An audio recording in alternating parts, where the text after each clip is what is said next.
SS প্ৰজেক্টৰ অধীনত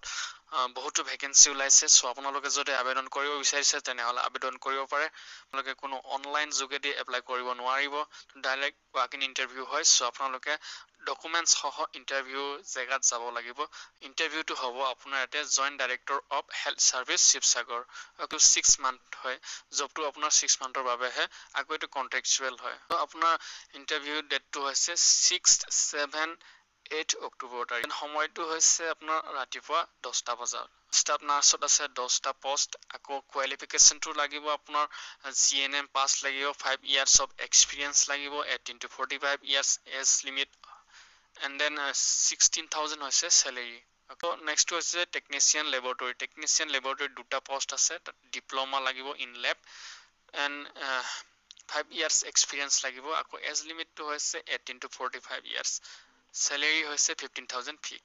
next to হৈছে security থাকিব আপোনাৰ 4টা পোষ্ট তাতে আপোনাৰ SSLC পাস লাগিব মানে 12 পাস লাগিব আকৌ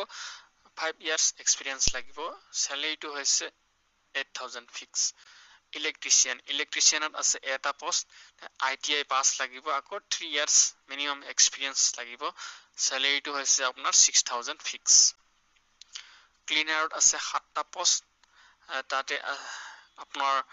qualification to হৈছে 8 pass আকৌ ইয়াতে salary হৈছে আপোনাৰ 7,000 fix laundry person আছে আপোনাৰ দুটা পোষ্ট তাতে class 8 pass লাগিব and then 6,000 fixed salary plumberত এটা পোষ্ট আছে ITI pass লাগিব আকৌ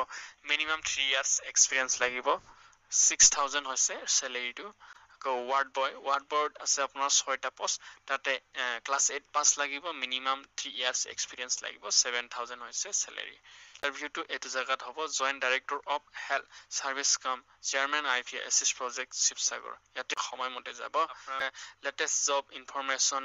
বা নটিফিকেশন পাই থাকিবলৈ আমাৰ পেজটো লাইক শেয়াৰ কৰি দিব